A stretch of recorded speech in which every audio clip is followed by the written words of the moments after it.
Hi everyone, my name is Sanjeev and welcome to Decode AI ML YouTube channel.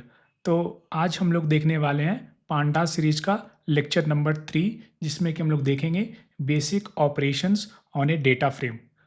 तो last lecture हमने देखा था कि pandas में mainly two types of data structures होते हैं। एक होता है सीरीज डेटा स्ट्रक्चर और दूसरा होता है डेटा फ्रेम। तो सीरीज जो डेटा स्ट्रक्चर्स होते हैं वो मेनली वन डायमेंशनल डेटा को सपोर्ट करते हैं, और जब बात 2D डेटा का आता है या फिर टैबुलर डेटा का आता है तो in that case we go with data frame.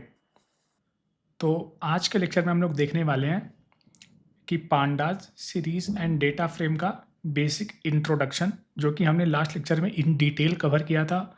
उसके बाद हम लोग देखेंगे कि पांडाज में कौन कौन से डेटा टाइप्स सपोर्टेड होते हैं। उसके बाद हम लोग देखेंगे इंडेक्स, कॉलम्स और लेवल्स में क्या डिफरेंस होता है। ये जो तीन टर्मिनोलॉजी है इसका बहुत ज़्यादा यूज होता है इंटरचेंजेबली, तो इसीलिए आपको इसका डिफरेंस मालूम होना है, ठीक है। उसके बाद हम लोग देखेंगे कि पांडास डेटा फ्रेम में हम लोग कॉलम्स को सिलेक्ट कैसे करते हैं एज वेल एज किसी कॉलम को कैसे डिलीट करते हैं। उसके बाद हम लोग देखेंगे कि कमिंग टू रोज़, है ना, हम लोग डेटा फ्रेम में रोज़ को कैसे सेलेक्ट करते हैं, है ना, using lock and I lock. उसके बाद हम लोग देखेंगे कि डेटा फ्रेम में सब सेटिंग जो ऑपरेशन होता है उसको हम लोग कैसे परफॉर्म करते हैं। सब सेटिंग का मतलब होता है we need to select few rows and few columns, और जो उसका आउटपुट होता है वो भी एक डेटा फ्रेम होता है। उसके बाद हम लोग देखेंगे कि डेटा फ्रेम में हम लोग कुछ रोज और कॉलम को रिक्वायरमेंट के हिसाब से हम लोग कैसे ऐड कर सकते हैं, और इन द एंड हम लोग देखेंगे कि जो हमारा इंडेक्स होता है और कॉलम नेम्स होता है उसको हम लोग कैसे रीनेम कर सकते हैं based upon our use case या रिक्वायरमेंट। तो इसी के साथ चलिए शुरू करते हैं आज का lecture, basic operations on data frame. तो सबसे पहले हम लोग रिक्वायर्ड मॉड्यूल्स एंड पैकेजेस को इंपोर्ट करेंगे। तो क्या करेंगे, इंपोर्ट numpy एज np, और उसके बाद इंपोर्ट pandas एज pd। ठीक है, हमने इंपोर्ट किया, चलिए इसको एक्सिक्यूट करते हैं। ठीक है, तो हमने क्या किया, हमने numpy और pandas को अपने मॉड्यूल में इंपोर्ट किया, अपने जुपिटर नोटबुक में इंपोर्ट किया। अब हम लोग इसका वर्जन चेक करते हैं कि करेंटली हम लोग pandas का कौन सा वर्जन यूज़ करने वाले हैं। तो pandas dot double underscore version. तो इस तरीके से हम लोग देख रहे हैं कि हम लोग pandas का 2.3.1 ये वर्जन हम लोग करेंटली यूज़ कर रहे हैं। ठीक है, तो next is pandas series and pandas data frame. ये दोनों डेटा स्ट्रक्चर को हमने बहुत ही डिटेल में कवर किया है इन लास्ट लेक्चर। तो अगर आपने नहीं देखा है तो आप जा करके पहले उसको देखो कि क्या होता है दोनों डेटा स्ट्रक्चर से। ठीक है, मैं आज आपको बस एक शॉर्ट इंट्रो देने वाला हूँ। तो जब भी वन डायमेंशनल डेटा का बात होता है लाइक एरे या फिर 1D लिस्ट, है ना, या नमपाई का 1D एरे, तो पांडाज में वन डायमेंशनल डेटा को स्टोर करने के लिए हम लोग यूज़ करते हैं पांडाज का सीरीज, है ना। तो पांडाज का सीरीज जो होता है it is one dimensional labelled array, है ना। डिफरेंस ये होता है नमपाई का 1D एरे से कि नमपाई का 1D एरे वो लेबल्ड नहीं होता है, लेकिन पांडाज का जो सीरीज होता है दैट इज़ लेबल्ड। मतलब हर एक जो वैल्यू होगा, हर एक आइटम होगा, उसका कुछ ना कुछ नेम होगा। ठीक है, उसके बाद it can store data of any type. ठीक है, you can create a series of integer और series of float और series of strings और series of object, है ना। तो आप अपने रिक्वायरमेंट के हिसाब से आप एक सीरीज क्रिएट कर सकते हो, लेकिन एक बार आप सीरीज क्रिएट करते हो तो उसके हर एक आइटम सेम डेटा टाइप के होंगे, और हर एक जो एलिमेंट होगा सीरीज का उसका एक एसोसिएटेड इंडेक्स लेवल होगा। ठीक है, तो it is very much similar to Excel में आप कॉलम से कंपेयर कर सकते हो या फिर नमपाई एरे से कंपेयर कर सकते हो। ठीक है, तो इस तरीके से हम लोग पांडास का सीरीज क्रिएट करते हैं। अगर मैं इसको एक्सिक्यूट करूँगा तो आप देखोगे कि it is a list of values और हर एक एलिमेंट का लेवल है। 10 का लेवल ए है, 20 का लेवल बी है, 30 का लेवल सी है, 40 का लेवल डी है। तो जो सीरीज डेटा स्ट्रक्चर होता है पांडास में इंटरनली वो नमपाई का 1D एरे के थ्रू इम्प्लीमेंट होता है। दैट इज़ वाई जो पांडास सीरीज का परफॉर्मेंस होता है that is very much faster, क्योंकि उसका अंडरलाइन जो डेटा स्ट्रक्चर्स होता है उस दैट इज़ numpy का 1D array. Next data structure is pandas का डेटा फ्रेम। तो लास्ट लेक्चर हमने इसको बहुत ही डिटेल में कवर किया था। तो जब भी हमें टैबुलर डेटा को स्टोर करना होता है और उस पर कुछ ऑपरेशंस परफॉर्म करना होता है, तो data frame is the first data structure that should come to our mind. ठीक है, तो डेटा फ्रेम में डेटा रोज एंड कॉलम के फॉर्म में अरेंज होता है और उसमें हर एक कॉलम है ना, हर एक जो कॉलम होता है डेटा फ्रेम का, that is a series. Important point है कि इवन दो डेटा फ्रेम एक 2D डेटा स्ट्रक्चर होता है, लेकिन हर एक कॉलम जो होता है that is stored as a pandas का सीरीज डेटा स्ट्रक्चर, और सीरीज इंटरनली नमपाई का 1D एरे यूज करता है। ठीक है, लेकिन डेटा फ्रेम का फ्लेक्सिबिलिटी ये होता है कि अलग अलग कॉलम अलग अलग तरह के डेटा को स्टोर कर सकते हैं। This is the flexibility of pandas का डेटा फ्रेम। तो हमने देखा था लास्ट लेक्चर में कि अलग अलग तरीके से हम लोग डेटा फ्रेम क्रिएट कर सकते हैं, है ना। List of list, list of strings, string of list, है ना, लिस्ट ऑफ टपल।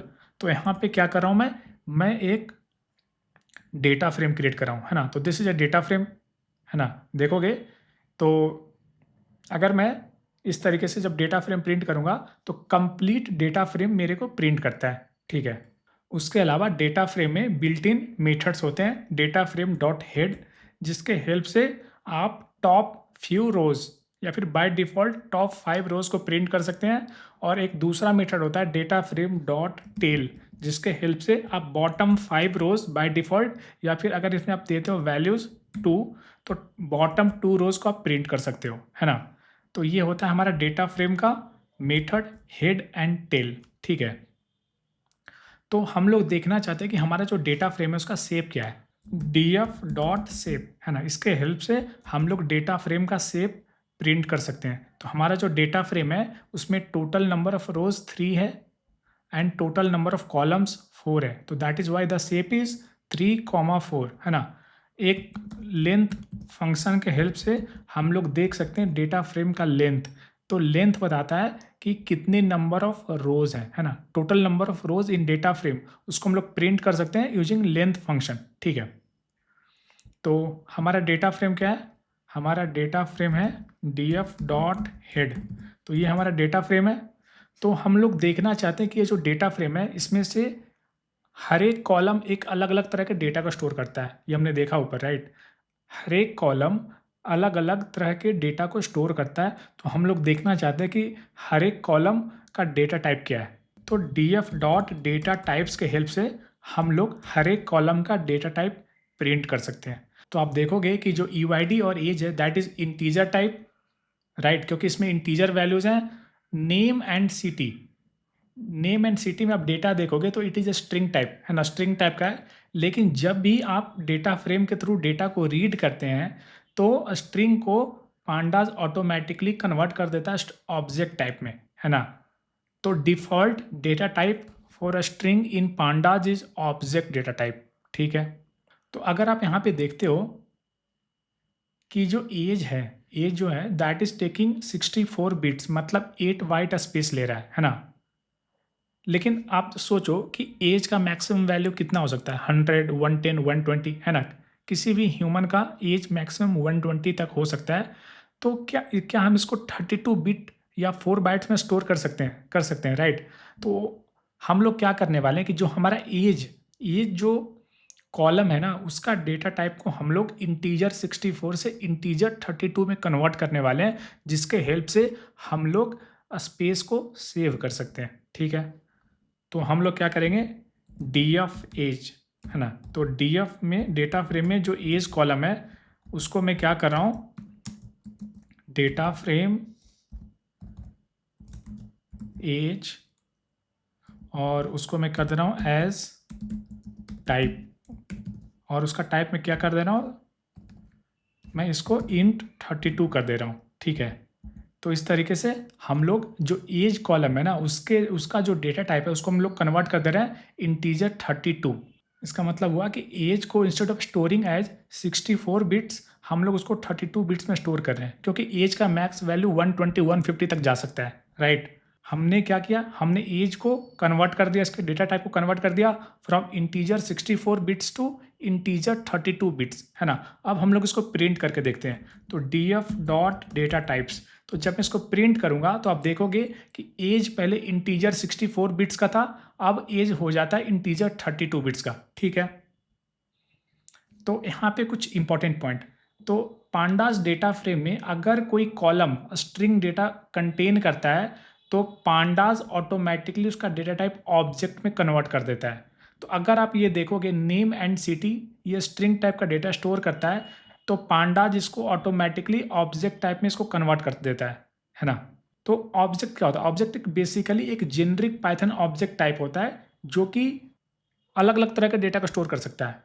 वो स्ट्रिंग को स्टोर कर सकता है या फिर वो container data types like list, tuple, है ना, और इवन मिक्स डेटा टाइप को भी वो अकोमोडेट करता है ना।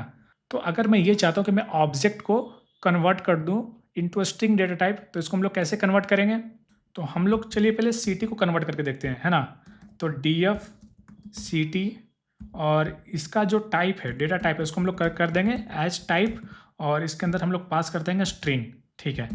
तो हम लोग क्या करें, हम लोग जो ct कॉलम है उसको हम लोग कन्वर्ट कर दे रहे स्ट्रिंग में और उसको हम लोग फिर से इस कॉलम में असाइन कर देंगे, है ना। तो इस तरीके से हमने जो चेंजेस किया उसको हमने ct कॉलम में असाइन कर दिया, ठीक है। उसके बाद हम लोग फिर से देखते हैं df डॉट डेटा टाइप्स। तो आप देखोगे कि पहले ct ऑब्जेक्ट टाइप का था, अब वो कन्वर्ट होकर स्ट्रिंग टाइप का हो जाता है ना। तो इस तरीके से हम लोग रन टाइम पे, है ना, आफ्टर क्रिएटिंग डेटा फ्रेम हम लोग डेटा को कन्वर्ट कर सकते हैं from one data type two another data type, ठीक है। डेटा फ्रेम का एक मेथड होता है df डॉट इन्फो, जिसके हेल्प से हम लोग डेटा फ्रेम का कंप्लीट इंफॉर्मेशन देख सकते हैं, है ना। तो df डॉट इन्फो जब मैंने कॉल किया तो आप देखोगे यहाँ पे क्या आउटपुट दिखा रहा है, it is a instance of data frame class, है ना। डेटा फ्रेम क्लास का इंस्टेंस है, इसमें 3 एंट्रीज हैं, मतलब 3 रोज हैं, है ना। इसमें आप देखोगे डेटा फ्रेम को अगर आप प्रिंट करके देखोगे तो इसमें टोटल नंबर ऑफ रोज कितने हैं, 3 हैं, 0, 1 एंड 2, है ना। तो इट इज़ शोइंग कि इसका जो इंडेक्स है, रेंज इंडेक्स है, रो का जो इंडेक्स है, it is varying from 0 to 2 और टोटल 4 नंबर ऑफ कॉलम्स हैं और ये कॉलम का नेम है UID, name, age and city, ठीक है। ये सारे कॉलम क्या है, नॉन नल, मतलब नॉट नल, इसमें वैल्यूज नल नहीं हो सकते हैं, ठीक है, नॉन नल। उसके अलावा क्या है, UID integer 64 bits, name is object type, age is integer 32, हमने 64 को 32 में कन्वर्ट किया टू रिड्यूस मेमोरी कंजम्पशन। उसके बाद ct को हमने कन्वर्ट किया from object type two string data type, है ना। तो आप देख सकते हो कि इंटीजर 32 का एक कॉलम से, इंटीजर 64 का 1 कॉलम है, ऑब्जेक्ट का 1 कॉलम है और स्ट्रिंग डेटा टाइप का 1 कॉलम है। और जो टोटल मेमोरी यूज हो रहा है दैट इज 216 बाइट्स, है ना। तो total memory to store this data frame in main memory is 216 bytes. तो एक फंक्शन कॉल या एक मेथड के हेल्प से हम लोग डेटा फ्रेम का कंप्लीट इंफॉर्मेशन हम लोग प्रिंट कर सकते हैं। तो ये इन्फो मेथड बहुत इंपॉर्टेंट मेथड होता है, बहुत हैंडी मेथड होता है। तो हमारा डेटा फ्रेम क्या है, हमारा ये डेटा फ्रेम है। अब हम लोग क्या देखने वाले हैं कि इंडेक्स, कॉलम्स एंड लेबल्स में क्या डिफरेंस होता है ना। तो ये जो 3 नेम है ना, एक इंडेक्स, एक कॉलम्स एंड लेबल्स, ये तीनों नेम बहुत ज़्यादा इंटरचेंजेबली यूज होते हैं इन डेटा फ्रेम और या फिर जब हम लोग पांडास पढ़ते हैं। तो क्या होता है और क्या डिफरेंस होता है इसके मतलब में, चलिए इसको हम लोग देखते हैं और समझते हैं। तो अगर मैं ये देखना चाहता हूँ कि हमारा जो डेटा फ्रेम है उसमें कौन कौन से कॉलम्स है या फिर हमारे कॉलम्स का क्या नेम है, तो डेटा फ्रेम जो इंस्टेंस होता है उसमें एक प्रॉपर्टी होता है या फिर वो लोग एक एट्रीब्यूट होता है df डॉट कॉलम्स, जिसके हेल्प से आप इस डेटा फ्रेम के में कंप्लीट कॉलम का डिटेल देख सकते हो कि कौन कौन से कॉलम है, कॉलम का क्या नेम्स है। उसी तरीके से अगर मैं df डॉट इंडेक्स प्रिंट करूं, इट विल डिस्प्ले कि हर एक रो का लेवल क्या है ना। तो हमने ये डेफिनेशन में पढ़ा था कि जो डेटा फ्रेम होता है वो एक लेवल्ड डेटा स्ट्रक्चर होता है। लेवल्ड कहने का मतलब होता है कि उसमें हर एक रो और हर एक कॉलम का एक यूनिक आइडेंटिफायर होता है। जैसे अगर आप यहाँ पे देखते हो तो हर एक रो का एक आइडेंटिफायर है, इसका आइडेंटिफायर 0 है, इसका आइडेंटिफायर 1 है, इसका आइडेंटिफायर 2 है। तो अगर हम लोग एक्सप्लिसिटली कोई भी आइडेंटिफायर नहीं देते हैं तो by default it will take 0 1 2, है ना? ये वाला इंडेक्सिंग फॉलो करता है, ठीक है? तो ये हुआ हमारा रो का आइडेंटिफायर। उसी तरीके से हर एक कॉलम का भी एक आइडेंटिफायर होता है। Like UID is identifier name for column 0, है ना? Name is identifier for column 1, है ना? Age is identifier for column 2 and city is identifier for column 3, है ना? तो अगर मुझे ये सारे आइडेंटिफायर को प्रिंट करना है, लाइक अगर मुझे कॉलम्स का आइडेंटिफायर प्रिंट करना है कि कौन कौन से कॉलम का नेम्स हैं, तो कॉलम्स एक प्रॉपर्टी होता है जिसके हेल्प से हम लोग कॉलम के नेम्स को प्रिंट कर सकते हैं और इंडेक्स के हेल्प से हम लोग हर एक रो के आइडेंटिफायर को प्रिंट कर सकते हैं, ठीक है? तो जब हम लोग डेटा फ्रेम में बात करते हैं तो इंडेक्स का मतलब होता है रो लेवल, ठीक है? Row level of a data frame is called index, है ना? तो हर एक रो का जो आइडेंटिफायर होता है इसको हम लोग इंडेक्स बोलते हैं, ठीक है? ये इस बात का आप ध्यान देना। जिस तरीके से बाय डिफ़ॉल्ट हमने पढ़ा था ना कि इंडेक्सिंग ज़ीरो बेस्ड होता है इवन इन पाइथन, तो उसी तरीके से पांडाज में एक्सप्लिसिटली जो रो का लेवल होता है उसको हम लोग बोलते हैं इंडेक्स और कॉलम के लेवल को हम लोग बोलते हैं कॉलम नेम्स, है ना? तो कॉलम्स आर द लेवल फॉर ईच वर्टिकल सीरीज, है ना? तो हर एक कॉलम क्या होता है? पांडाज में हर एक कॉलम एक सीरीज होता है, एक सीरीज के फॉर्म में स्टोर होता है, मैनेज होता है ना? तो हर एक सीरीज का एक नेम होता है, उसी को हम लोग बोलते हैं कॉलम्स। और level is a generic term, चाहे आप रो आइडेंटिफायर का बात करो like 0 1 and 2, that is a level, चाहे आप कॉलम का नेम का बात करो that is also a level, है ना?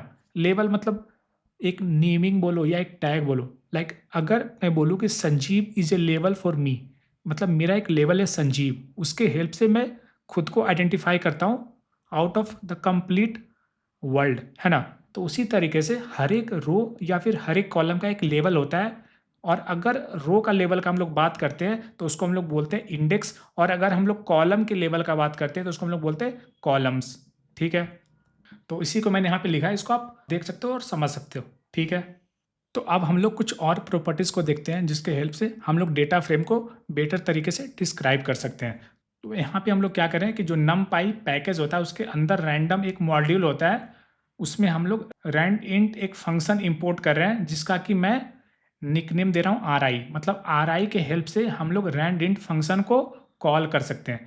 तो यहाँ पे हम लोग 1 से 100 के बीच में मैं 20 रैंडमली नंबर्स जनरेट कर रहा हूँ और इस फंक्शन का आउटपुट होता है एक 1D list, 1D numpy array और उसको मैं 5x4 में मैं उसको रीसेप कर दे रहा हूँ। तो जब मैं इसको प्रिंट करूँगा तो यू विल सी कि मेरे को एक numpy का 2D एरे मिलता है जिसका कि शेप होगा 5x4 और इसके हर एक वैल्यू 1 to 100 के बीच में लाई करेंगे, ठीक है? उसके बाद हम लोग क्या करें, यहाँ पे हम लोग एक डेटा फ्रेम क्रिएट करना चाह रहे हैं, ठीक है? और डेटा फ्रेम में हम लोग हर एक रो को एक लेवल देना चाहते हैं और हर एक कॉलम को भी एक कॉलम नेम देना चाहते हैं, एक लेवल देना चाहते हैं, ठीक है? तो यही तो डिफरेंस होता है ना डेटा फ्रेम और numpy एरे में, है ना? अगर आप numpy एरे में हर एक रो और कॉलम को एक लेवल प्रोवाइड करते हो तो it is very much similar to a data frame, ठीक है? तो हमने क्या किया, यहाँ पे हमने रो लेवल करके एक लिस्ट डिफाइन किया जिसमें वैल्यूज हैं ए से लेकर के ई तक और हर एक कॉलम नेम के लिए हमने एक list of values from W to Z हमने असाइन किया और यहाँ पे हम लोग एक डेटा फ्रेम क्रिएट कर रहे हैं यूजिंग डेटा फ्रेम कंस्ट्रक्टर जिसमें हम लोग डेटा में पास कर रहे हैं ये 2D numpy एरे और इंडेक्स में पास कर रहे हैं हम लोग रो लेवल और कॉलम्स में हम लोग पास करें कॉलम हेडिंग्स, है ना? तो जब मैं इसको एक्सिक्यूट करूंगा इस सेल को तो आप देखोगे कि ये जो 5x4 पहले एक numpy एरे था अब ये कन्वर्ट हो जाता है 5x4 का पांडास का डेटा फ्रेम और हर एक रो का एक लेवल होता है और हर एक कॉलम का एक लेवल होता है। तो अगर मैं यहाँ पे प्रिंट करूँ df डॉट शेप, ये डेटा फ्रेम का शेप क्या है तो इट इज़ 5x4 मतलब 5 रोज है और 4 कॉलम्स है। अगर उसके बाद मैं df डॉट इन्फो कॉल करूँ तो it will give me basic details about the data frame कि इसमें इंडेक्स कहाँ से कहाँ तक लाई करता है, कितने नंबर ऑफ कॉलम्स हैं और हर एक कॉलम का डेटा टाइप क्या है ना? यहाँ पे हर एक column is a data type of integer of 32 bits और टोटल जो मेमोरी कंजम्पशन हो रहा है that is 120 bytes in main memory. उसके बाद हम लोग देखते हैं नेक्स्ट, तो df डॉट डिस्क्राइब। तो df डॉट डिस्क्राइब एक बिल्ट इन मेथड होता है जिसके हेल्प से हम लोग पांडास में उस डेटा फ्रेम का डिस्क्रिप्टिव स्टैटिस्टिक्स हम लोग प्रिंट कर सकते हैं, है ना।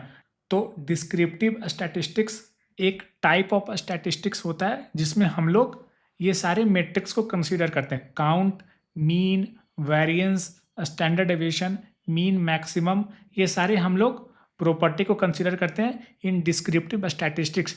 एक मेथड कॉल से हम लोग सारे न्यूमेरिकल डेटा टाइप्स के हम लोग डिस्क्रिप्टिव स्टैटिस्टिक्स प्रिंट कर सकते हैं। लाइक काउंट क्या है, तो आप देखोगे हर एक कॉलम का काउंट 5 है, टोटल 5 नंबर ऑफ रोज हैं, है ना। उसका मीन क्या है, तो अगर आप कॉलम वाइज, है ना, अगर आप कॉलम वाइज सारे नंबर का मीन या एवरेज कंप्यूट करते हो तो दिस इज द वैल्यू, है ना, this is the average value. तो बेसिकली ये सारे एट्रीब्यूट्स ये बता रहे हैं कि आपके जो न्यूमेरिकल कॉलम्स हैं उसमें डेटा किस तरीके से डिस्ट्रीब्यूटेड है ना। मतलब कॉलम जो W है उसका जो mean value that is 55, column X का मीन वैल्यू 59, कॉलम Y का 40, कॉलम Z का 76। उसी तरीके से दिस इज स्टैंडर्ड डेविएशन। क्या होता है मीन, स्टैंडर्ड डेविएशन, वेरिएंस, इसको हमने ऑलरेडी कवर किया है नमपाई वाले सीरीज में, तो आप जाकर के उसको रेफर कर सकते हो। This is mean value, this is max value, this is percentile score, this is 25 percentile, this is 50 percentile, this is 75 percentile. तो परसेंटाइल स्कोर ये बताता है कि 25% डेटा 48 से कम वाले हैं, है ना। 50 परसेंटाइल बताता है कि 50% डेटा का वैल्यू 53 से कम है।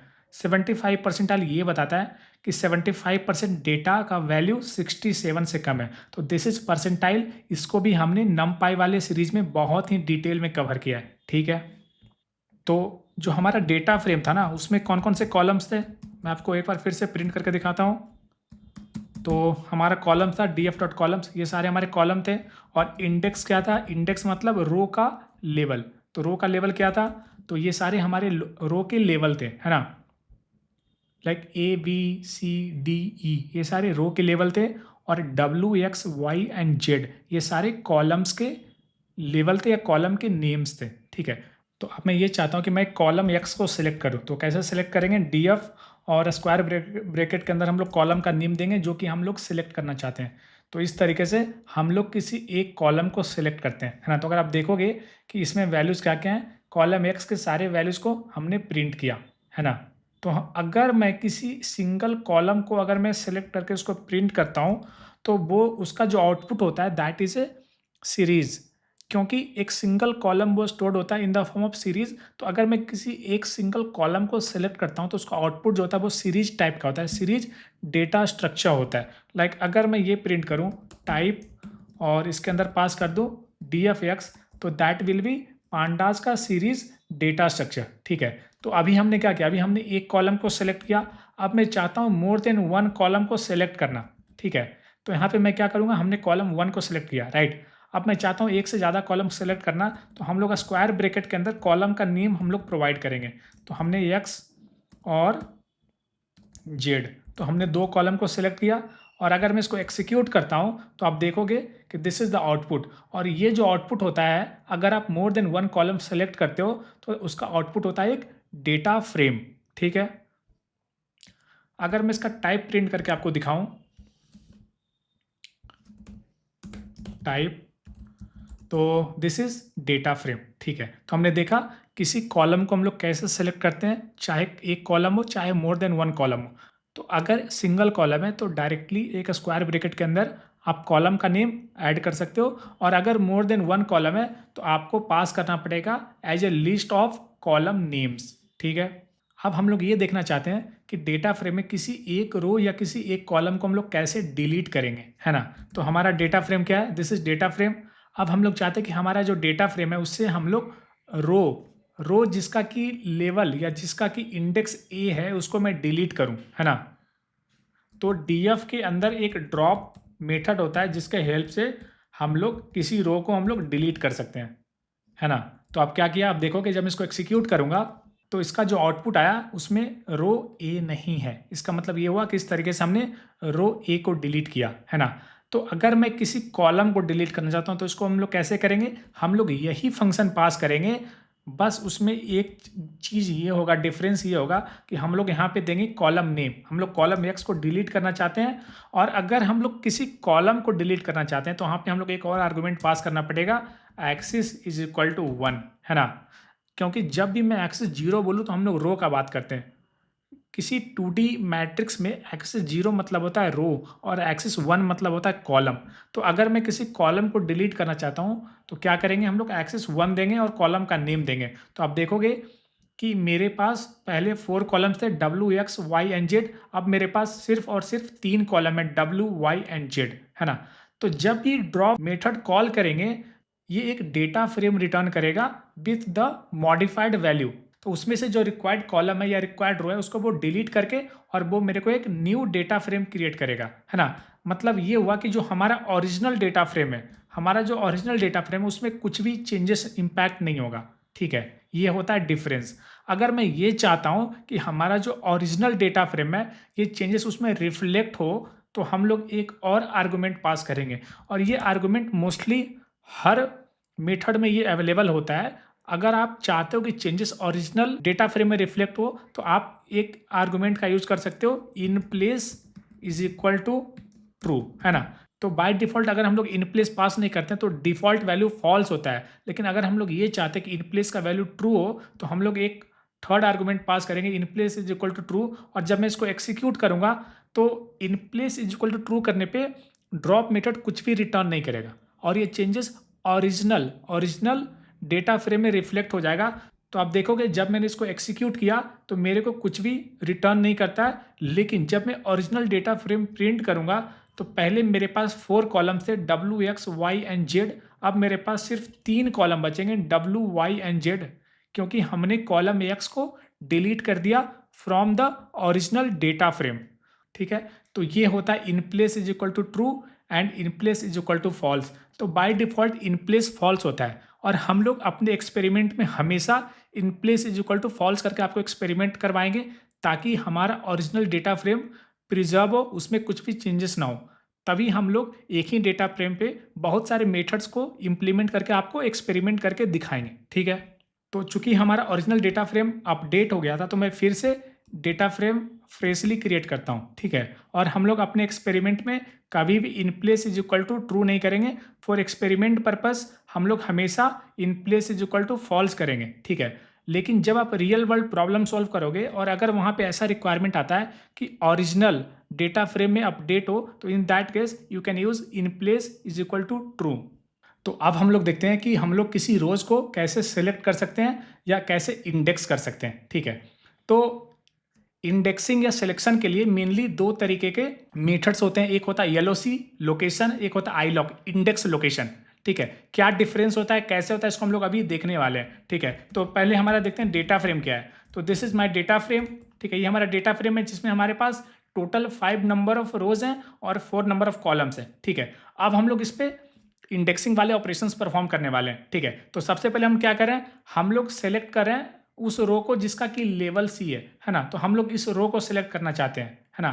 तो कैसे करेंगे, अगर मैं चाहता हूं किसी रो को एक्सेस करना यूजिंग द लेवल का नेम, है ना, ये इंडेक्स भी एक लेवल है और कॉलम का नेम भी एक लेवल है या इंडेक्स है। तो अगर मैं किसी इंडेक्स, है ना, जो इंडेक्स मेंशन है यहाँ पे, अगर मैं उसके थ्रू उस लेवल के थ्रू अगर मैं एक्सेस करना चाहता हूँ तो in that case I will use LOC method, है ना। एलओसी मेथड का यूज करके मैं उसको एक्सेस करूंगा। लेकिन अगर मैं प्योर न्यूमेरिक इंडेक्सिंग यूज करना चाहता हूँ, प्योर न्यूमेरिक इंडेक्सिंग का मतलब जो कि हमने पहले यूज किया था, है ना।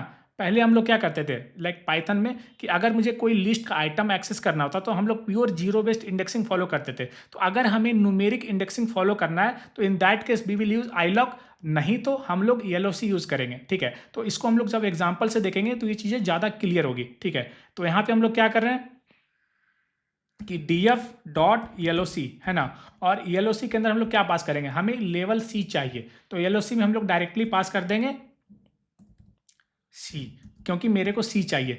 This is one approach. तो लोग एलओसी से हम लोग इस तरीके से किसी रो को एक्सेस कर सकते हैं विथ लेवल। लेकिन अगर हम लोग आईलॉक से यूज करना चाहते हैं, अगर हम लोग df डॉट आईलॉक यूज करना चाहते हैं तो इन दैट केस हम लोग लेवल का नेम ना दे करके उसका हम लोग इंडेक्स देंगे। और इंडेक्स क्या होगा इसका, हमेशा डेटा फ्रेम या पाइथन इन जनरल पाइथन हमेशा जीरो बेस्ड इंडेक्सिंग फॉलो करता है। तो this will B index 0, this will B index 1 and this will B index 2। मतलब जो सी लेवल है उसका इंडेक्स होगा 2। तो अगर मैं 2 दूं तो आप देखो कि जब इसको एक्सिक्यूट करूंगा तो दोनों केस में अच्छा, यहाँ पे मैं प्रिंट डाल देता हूँ, ठीक है। तो मैं दोनों को प्रिंट कर सकता हूँ, ठीक है।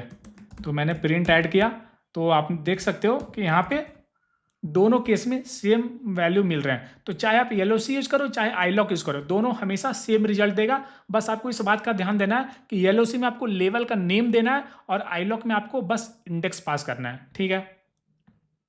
अब हम लोग देखते हैं कि हम लोग मल्टीपल रो को सिलेक्ट करना चाहते हैं। अभी तक हमने क्या किया, अभी हमने सिर्फ सिंगल रो को सिलेक्ट किया, हमने सिर्फ रो जिसका कि लेवल सी है उसको हमने सेलेक्ट किया। अब हम चाहते हैं कि मोर देन वन रो हम लोग सिलेक्ट करें, मतलब हम चाहते हैं कि row with level A and level C हम लोग सेलेक्ट करना चाहते हैं, ठीक है। तो ये जो ऑपरेशन होता है ना, जिसमें किसी आप रो या किसी कॉलम है ना, उसको अगर आप सेलेक्ट करते हो है ना, उसको आप बोल सकते हो दैट इज सब सेटिंग, उसको आप सब सेटिंग ऑपरेशंस बोल सकते हो। तो मैं सेम कोड यूज करूंगा, थोड़ा सा डिफरेंस होगा, ठीक है।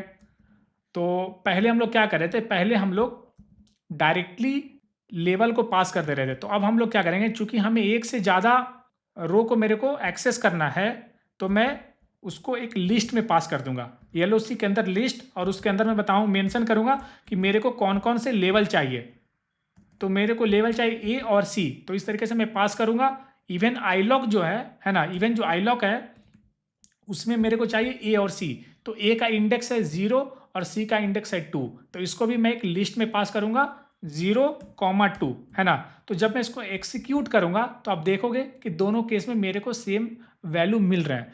तो बेस्ड अपॉन योर कन्वीनियंस आप येलोसी यूज करो चाहे आईलॉक यूज करो, दोनों सेम रिजल्ट देता है, ठीक है।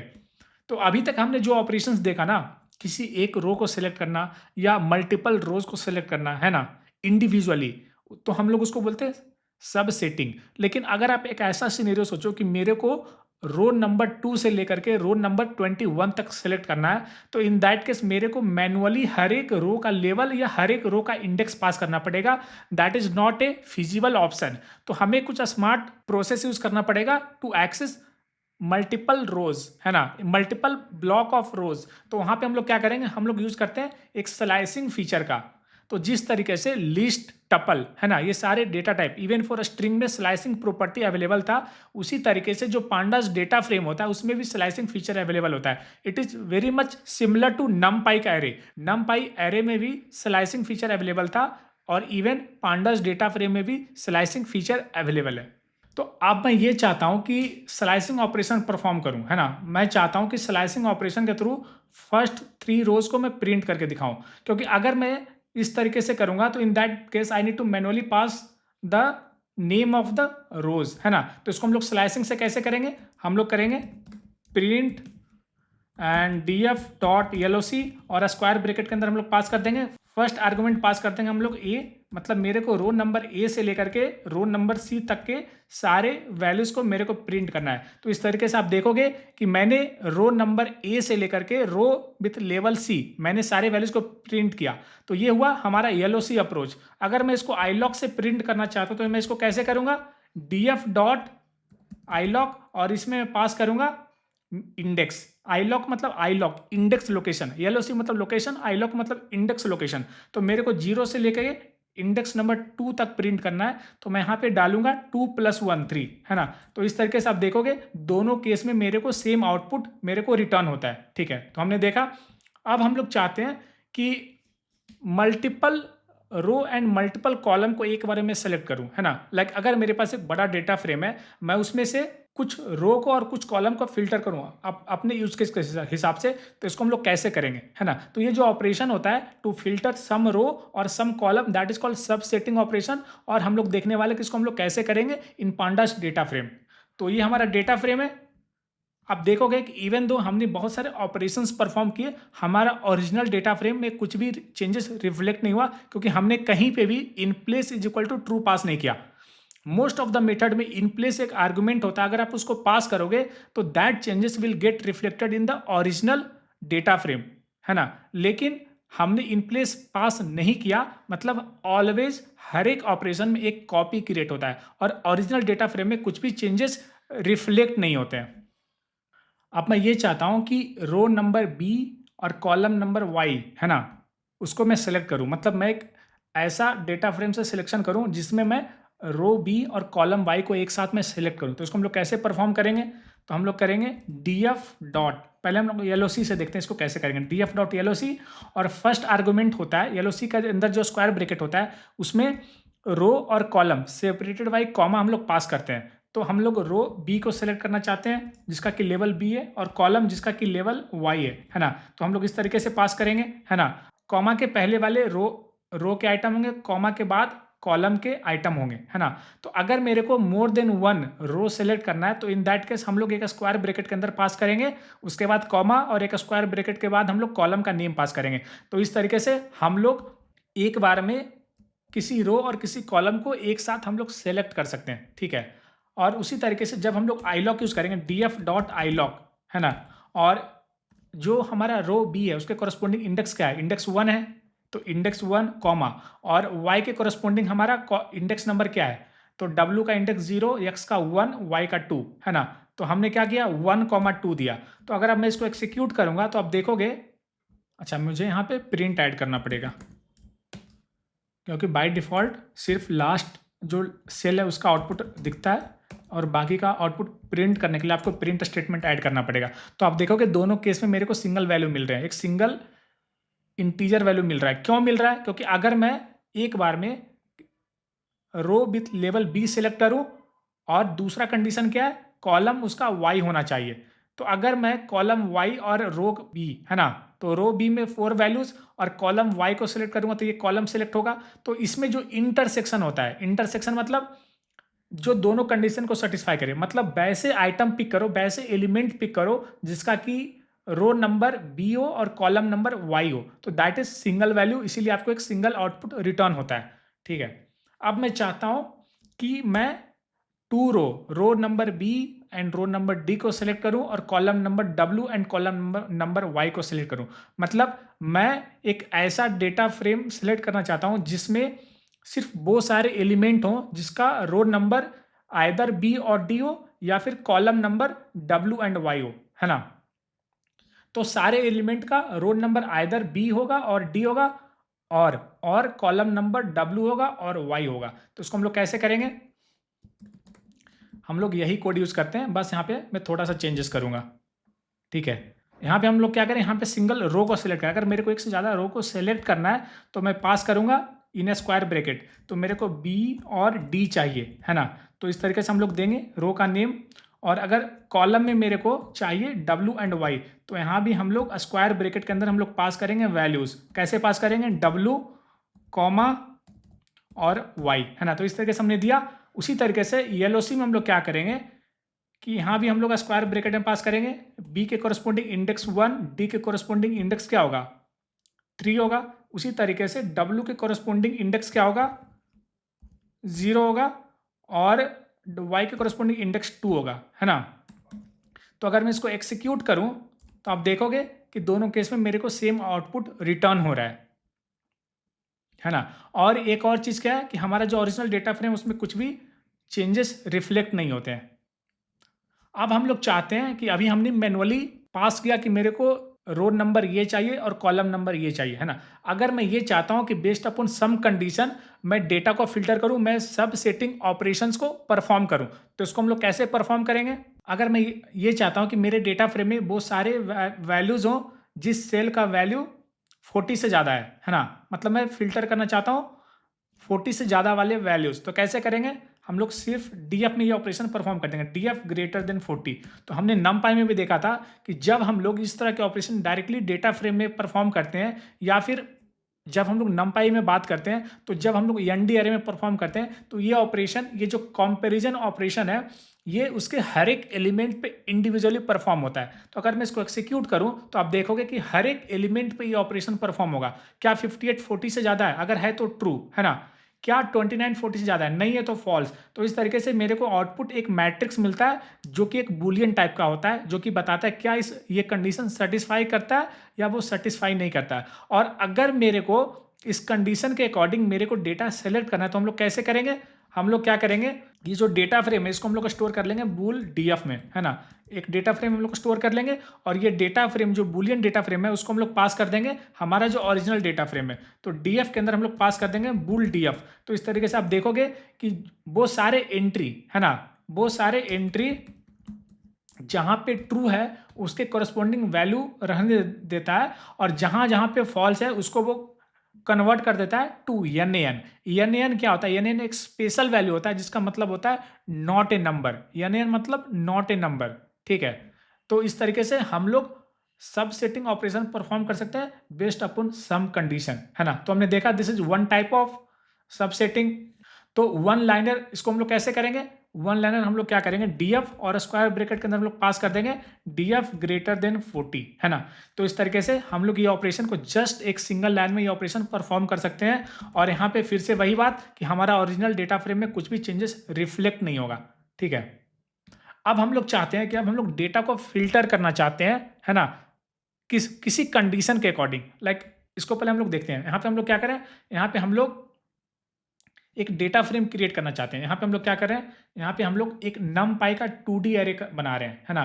हम लोग यहाँ पे numpy का 2D एरे बना रहे हैं जिसका कि नेम हम लोग दे रहे हैं मैट्रिक्स डेटा, और ये सारे रो के लेवल होंगे और ये सारे कॉलम के लेवल्स होंगे, ठीक है। मैं आपको मैट्रिक्स डेटा प्रिंट करके दिखाता हूँ। तो ये क्या हो रहा है, it is a 2 dimensional numpy array. कैसे? वो क्या करता है कि ये एक स्ट्रिंग इनपुट लेता है और उसको वो ट्रांसफॉर्म कर देता है इनटू ए 2D numpy एरे, है ना। और अगर मैं इस मैट्रिक्स को पास करूं डेटा फ्रेम कंस्ट्रक्टर के अंदर along with the argument row labels and column heading, तो एक न्यू डेटा फ्रेम क्रिएट हो जाता है ना। तो हमने एक सिंथेटिक डेटा क्रिएट किया for age, height and weight, है ना। तो आप ये एक एग्जांपल समझो कि ABCDE एक नेम है और उसके कोरस्पोंडिंग उसका एज है, हाइट है और वेट है ना। हाइट सेंटीमीटर में, वेट इज इन केजी और एज इज इन ईयर्स, है ना। तो हमने एक सिंथेटिक डेटा क्रिएट किया, ठीक है। अब हम लोग इस पे कुछ ऑपरेशंस परफॉर्म करना चाहते हैं, हम लोग कुछ सब सेटिंग ऑपरेशन परफॉर्म करना चाहते हैं बेस्ड अपॉन सम कंडीशन, ठीक है। तो अब हम लोग ये चाहते हैं कि वो सारे रो को फिल्टर करो जिसका की हाइट 150 से ज़्यादा है। मतलब आप हाइट वाले कॉलम में जाओ और जिस जिस रो का हाइट 150 से ज़्यादा है वो सारे रो को आप सेलेक्ट करो, है ना। मतलब किसी एक कॉलम के अकॉर्डिंग जो वैल्यूज है या जो कंडीशन है उसके थ्रू आप चेक करो और वो सारे रो को सिलेक्ट करो जिसका कि हाइट 150 से ज़्यादा है। तो हम लोग क्या करेंगे, यहाँ पे हम लोग पास करेंगे डीएफ और इसके अंदर हम लोग स्क्वायर ब्रैकेट में क्या पास कर देंगे, वो बुलियन पास कर देंगे डीएफ और यहाँ पे हाइट, है ना। हम लोग कंप्लीट डेटा फ्रेम पे नहीं, हम लोग जो हमारा हाइट कॉलम है ना उस पर हम लोग एक बुलियन कंडीशन अप्लाई करना चाहते हैं, है ना, एक बुलियन चेक करना चाहते हैं। वो सारे रो का इंडेक्स रिटर्न करो, है ना। डीएफ हाइट क्या करेगा आपको मैं पहले दिखाता हूं। अगर मैं इसको एक्सिक्यूट करूं तो what it will do is that it will return me series जिसमें हर एक इंडेक्स पे एक बुलियन वैल्यू होगा, है ना। अब वो बताएगा कि उस इंडेक्स के कोरस्पोंडिंग ट्रू है या फॉल्स है। और अगर हम लोग इस सीरीज को किसी डेटा फ्रेम में पास कर देते हैं तो क्या होगा कि जो जो इंडेक्स पे ट्रू है वो सारे रो सेलेक्ट हो जाएंगे और बाकी सारे रो सेलेक्ट नहीं होंगे। तो इस तरीके से आप देखोगे कि जब मैं इसको एक्सिक्यूट करूंगा, यहाँ पे मैंने हाइट दिया 0 दिया, यहाँ पे मैं दे दूंगा हाइट 150, है ना। तो आप देखोगे कि फर्स्ट 4 ट्रू होता है, लास्ट वाला फॉल्स होता है ना। अगर मैं सेम चीज़ में पास करता हूँ यहाँ पे तो इन दैट केस आप देखोगे कि पहले टोटल नंबर ऑफ रोज 4 थे। बेस्ड अपॉन दिस कंडीशन मेरे को आउटपुट में सिर्फ 4 रोज मिलते हैं, ABCD ई नहीं मिलता है क्योंकि ई का जो हाइट है वो 150 सेंटीमीटर से कम है, दैट इज 140 सेंटीमीटर, ठीक है। तो इस तरीके से हम लोग फिल्टर कर सकते हैं। तो अगर मैं अब ये चाहता हूँ कि बेस्ड अपन मल्टीपल कंडीशन में सेम चीज़ को परफॉर्म करूँ तो इसको हम लोग कैसे परफॉर्म करेंगे, हम लोग क्या करेंगे, हम लोग यहाँ पे पास करते हैं डेटा फ्रेम के अंदर डीएफ हाइट ग्रेटर देन 150, मतलब height should be greater than 150 centimetre and weight should be greater than 70 KG, है ना। तो अगर मैं मल्टीपल कंडीशन डेटा फ्रेम के अंदर स्क्वायर ब्रैकेट के अंदर पास करूंगा सेपरेटेड बाई एंड ऑपरेटर, तो इस तरीके से हम लोग मल्टीपल कंडीशन के अकॉर्डिंग अपने डेटा को सेलेक्ट कर सकते हैं। और अगर आप ये डेटा फ्रेम देखते हो तो इसमें सारे जो आइटम्स हैं हर एक आइटम का हाइट 150 से ज़्यादा है और हर एक आइटम का वेट 70 केजी से ज़्यादा है, ठीक है। अब हम लोग देखते हैं कि हम लोग डेटा फ्रेम, ये जो हमारा डेटा फ्रेम है उसमें हम लोग इंडेक्स को कैसे रीसेट कर सकते हैं। अभी आप देखोगे, अभी हमारा इंडेक्स क्या है, इंडेक्स जब भी मैं बात करूं तो बाय डिफॉल्ट मैं रो के लेवल का बात कर रहा हूं। तो अभी रो का लेवल ABCDE है और मैं चाहता हूं कि मैं फिर से इसका indexing zero based indexing perform कर दूं कि इसका इंडेक्स 0 1 2 3 एंड 4 या फिर कुछ और इंडेक्स देना चाहता हूं। तो इसको हम लोग कैसे करेंगे, ठीक है। तो सबसे पहले हम लोग देखते हैं कि इसका इंडेक्स क्या है। तो df डॉट इंडेक्स, तो इस तरीके से हम लोग किसी डेटा फ्रेम का इंडेक्स हम लोग चेक कर सकते हैं, ठीक है। तो अगर मैं इंडेक्स को रीसेट करना चाहता हूं तो मैं क्या करूंगा, df डॉट रीसेट इंडेक्स और इसके अंदर पास कर दूंगा कुछ भी नहीं, ठीक है। तो इस तरीके से अगर मैं दूंगा तो आप देखोगे कि इसका एक आउटपुट आता है और इस आउटपुट में एक कॉलम ऐड हो जाता है। मतलब जो एज ए इंडेक्स पहले डेटा था वो एक कॉलम एज ए ऐड हो जाता है और इसका इंडेक्स हो जाता है अब जीरो बेस्ड इंडेक्सिंग। जो डिफॉल्ट इंडेक्सिंग होता है वो कंसीडर होता है। तो अगर मैं ये चाहता हूँ कि इंडेक्स को मैं कंसीडर ना करूँ, उसको मैं टोटली ड्रॉप कर दूँ, है ना, उसको एज ए फीचर में कंसीडर ना करूँ, उसको एज ए कॉलम में कंसीडर ना करूँ, तो मैं कर दूंगा drop is equal to true, ठीक है। तो इस तरीके से हम लोग उसको ड्रॉप कर देंगे तो आप देखोगे कि अब ABCD इंडेक्स मेरे पास है ही नहीं, ठीक है। और यहाँ पे मैंने in place is equal to true pass नहीं किया, इसका मतलब ये होगा कि ये चेंजेस हमारे ओरिजिनल डेटा फ्रेम में रिफ्लेक्ट नहीं होंगे। हमने जो इसको रिक्वेस्ट किया है ना, हमने बोला कि इंडेक्स को रीसेट करो, तो ये क्या करेगा कि हमारा ओरिजिनल डेटा फ्रेम का एक कॉपी क्रिएट करेगा, उस पर इस ऑपरेशन को परफॉर्म करेगा, उस पर इंडेक्स को रीसेट करेगा और न्यू डेटा फ्रेम हमें रिटर्न कर देगा, ठीक है। लेकिन अगर मैं चाहता हूं कि हमारा ओरिजिनल डेटा फ्रेम में ही ये चेंजेस रिफ्लेक्ट हो जाए, तो हम लोग यहाँ पे क्या करेंगे, एक सेकेंड आर्गुमेंट पास करेंगे, in place is equal to true. और जब इसको इन प्लेस पास करेंगे तो it will not return anything, है ना, कुछ भी रिटर्न नहीं करेगा। और उसके बाद अगर मैं डेटा फ्रेम को प्रिंट करूंगा तो देन यू कैन सी कि हमारा ओरिजिनल डेटा फ्रेम में चेंजेस रिफ्लेक्ट हो जाता है, ठीक है। तो हमारा डेटा फ्रेम क्या है, this is my data frame. अब मैं इसमें चाहता हूँ मैं एक रो ऐड करना चाहता हूँ, ठीक है। तो मैं रो कैसे ऐड करूंगा, मैं df डॉट LOC पास करूंगा। LOC जब पास करूंगा तो मेरे को लेवल का नेम देना पड़ेगा, मेरे को इंडेक्स नहीं देना पड़ेगा। और मैं एक नया लेवल क्रिएट करना चाहता हूँ विथ वैल्यूज। उसमें क्या वैल्यू मैं देना चाहूंगा, age is 22, height is 162 and weight is 72, ठीक है। तो इस तरीके से मैं इसमें पास करूंगा तो क्या होगा कि ये जो हमारा डेटा फ्रेम है इसमें एक और रो ऐड हो जाएगा जिसका कि लेवल होगा f और उसके कोरस्पोंडिंग वैल्यूज आ जाएंगे, age 22, height 162 and weight is 72, है ना। और this will be happening in our original data frame. तो अगर मैंने इसको प्रिंट किया तो आप देखोगे कि देयर इज वन मोर रो जिसका कि लेवल f है ना। अब मैं चाहता हूं कि इसमें एक नया कॉलम ऐड करूं, है ना। हमारा जो डेटा फ्रेम अभी हमारे पास 3 कॉलम्स है, एज, हाइट एंड वेट, है ना। अब मैं इसमें एक और कॉलम ऐड करना चाहता हूं, दैट इज BMI एक कॉलम ऐड करना चाहता हूं। और BMI कैलकुलेट करने का फॉर्मूला क्या होता है, weight in kg divided by height in centimetre का पावर 2, है ना। हाइट का पावर 2 ले लो, हाइट का स्क्वायर ले लो और उसको वेट से डिवाइड कर दो तो वो मेरे को निकलेगा BMI, ठीक है। तो चलिए हम लोग देखते हैं हम लोग BMI कैसे ऐड करेंगे। तो DF और यहाँ पे हम लोग देंगे BMI, है ना। एक मेरे को नया कॉलम ऐड करना है डेटा फ्रेम में और उसमें क्या वैल्यू मेरे को डालना है, उसमें मैं वैल्यू ऐड करना चाहता हूँ डेटा फ्रेम जो वेट कॉलम है, डेटा फ्रेम का जो वेट कॉलम है ना, और उसको डिवाइड करना है किससे, हाइट, जो डेटा फ्रेम हाइट है। और हाइट हमारा क्या है, सेंटीमीटर में है, और सॉरी जो हाइट होना चाहिए that should be metre to compute BMI। और अभी हमारा हाइट सेंटीमीटर में है, उसको मीटर में कन्वर्ट करने के लिए हमें 100 से डिवाइड करना पड़ेगा और फिर हमें इसका पावर 2 कंप्यूट करना पड़ेगा, ठीक है। तो इस तरीके से हम लोग पावर 2 कंप्यूट करेंगे, है ना। और एक बार जब पावर 2 हम लोग कंप्यूट कर लेंगे उसके बाद हम लोग DF वेट से डिवाइड करेंगे, है ना। तो इस तरीके से अगर मैं किसी कॉलम पे मैं इस तरह का ऑपरेशन ऐड करूं तो वो क्या होता है कि वो हर एक कोरस्पोंडिंग एलिमेंट पे जा करके इस ऑपरेशन को परफॉर्म करता है, सीरीज के हर एक एलिमेंट पे जाके इस ऑपरेशन को परफॉर्म करेगा। मतलब अगर मैं इसको आपको एक्सप्लिसिटली करके दिखाऊं तो जो DF हाइट है वो क्या होगा, वो एक सीरीज होगा। और अगर मैं ये ऑपरेशन परफॉर्म करता हूं तो आप देखोगे इसका जो आउटपुट होगा वो एक क्या होगा, सीरीज होगा। उसने क्या किया, पहले हर एक हाइट को 100 से डिवाइड किया और उसके बाद उसका पावर 2 कंप्यूट किया, दिस इज द आउटपुट, ठीक है। और इसी तरीके से जब मैं DF वेट आपको प्रिंट करके दिखाऊं, है ना, DF वेट क्या है, ये हमारा DF वेट है। और जब मैं डिवीजन ऑपरेशन परफॉर्म करूंगा ना दो सीरीज पे, है ना, दोनों आउटपुट, ये एक सीरीज है S1 और ये एक सीरीज है S2, तो S1 डिवाइडेड बाई S2 जब मैं करूंगा तो क्या होगा कि हर एक कोरस्पोंडिंग एलिमेंट के बीच में डिवीजन ऑपरेशन परफॉर्म होगा, ठीक है, और उसका जो आउटपुट होगा वो BMI का individual element as a add होता जाएगा, ठीक है। तो देखोगे कि मैंने एक कॉलम सक्सेसफुली क्रिएट किया। अब मैं अगर आपको डेटा फ्रेम प्रिंट करके दिखाऊं, अगर मैं डेटा फ्रेम आपको प्रिंट करके दिखाऊं तो this is the data frame, है ना। तो अब देखोगे मैंने BMI कंप्यूट किया, है ना, जस्ट एक सिंगल लाइन में मैंने सारे कंप्लीट डेटा का मैंने BMI कंप्यूट किया। अभी सिर्फ मेरे पास 6 कॉलम थे। आप एक ऐसा सिनेरियो एज्यूम करो कि मेरे पास 10 मिलियन नंबर ऑफ रोज है, तो मैं एक लाइन में मैं इस ऑपरेशन को परफॉर्म कर सकता हूं। और पांडास इंटरनली वेक्टराइजेशन, SIMD, है ना, ये सारे कॉन्सेप्ट का यूज करके इसको बहुत ही फास्टर इसको परफॉर्म करेगा, है ना। अब मैं चाहता हूं कि मैं एक और कॉलम ऐड करूं, ये जो डेटा फ्रेम है उसमें एक नया कॉलम ऐड करूं जिसका कि नेम हो प्रोफेशन, है ना। मतलब हर एक जो इंडिविजुअल है ना, हर एक जो पर्सन है जिसका एज, हाइट, वेट, BMI, उसका मैं प्रोफेशन भी ऐड करना चाहता हूं।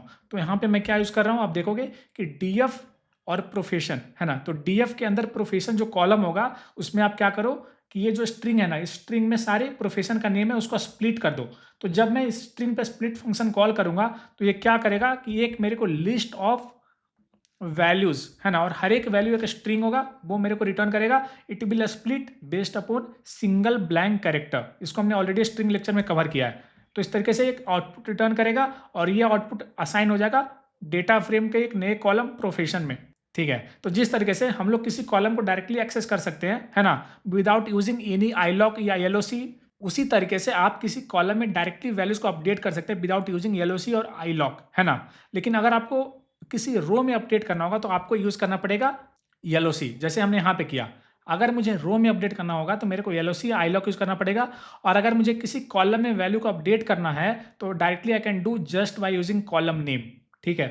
तो अगर मैं फिर से डेटा फ्रेम प्रिंट करके आपको दिखाऊं, देन यू कैन सी कि मेरे को एक नया कॉलम ऐड हो जाता है प्रोफेशन, है ना।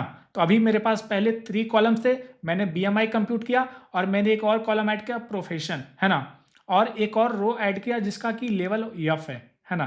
तो इस तरीके से हम लोग रो को ऐड कर सकते हैं, कॉलम को ऐड कर सकते हैं बेस्ड अपॉन सम लॉजिक। अब मैं ये चाहता हूं कि अभी मेरा इंडेक्स ABCDEF है। अब मैं चाहता हूं कि जो हमारा प्रोफेशन है उसको मैं एज ए इंडेक्स में यूज करूं, है ना, कि ये जो प्रोफेशन कॉलम है ना उसको मैं एज ए इंडेक्स यूज करूं। तो हम लोग क्या करेंगे यहाँ पे DF डॉट सेट, DF का एक सेट इंडेक्स मेथड होता है और इसके अंदर हम लोग पास कर देंगे वो कॉलम का नेम, है ना, प्रोफेशन। तो इस तरीके से क्या होगा कि हमें एक नया डेटा फ्रेम मिलेगा जिसमें प्रोफेशन हमारा इंडेक्स है, मतलब हर एक रो का लेवल है। तो इस तरीके से हम लोग डेटा फ्रेम में इंडेक्स को अपडेट कर सकते हैं, ठीक है। तो हमारा डेटा फ्रेम क्या है, this is my data frame. अब मैं चाहता हूँ कि इंडेक्स को रीनेम करना चाहता हूँ। अभी मेरा जो नेम है ना दैट इज ABCDEF। अब मैं चाहता हूँ कि मैं सारे जो लेवल है ना, सारे जो इंडेक्स हैं उसको मैं रीनेम कर दूँ टू स्मॉलर ABCDEF। तो हम लोग कैसे करेंगे, तो यहाँ पे हमारा इंडेक्स पहले मैं आपको प्रिंट करके दिखाता हूँ, DF डॉट इंडेक्स, और जब मैं इसको एक्सिक्यूट करूँगा दिस इज माई इंडेक्स। अब मैं चाहता हूँ इसको अपडेट करूँ तो मैं क्या करूँगा DF dot index is equal to, और मैं इसमें एक लिस्ट पास करूँगा with values A small case में, B C D E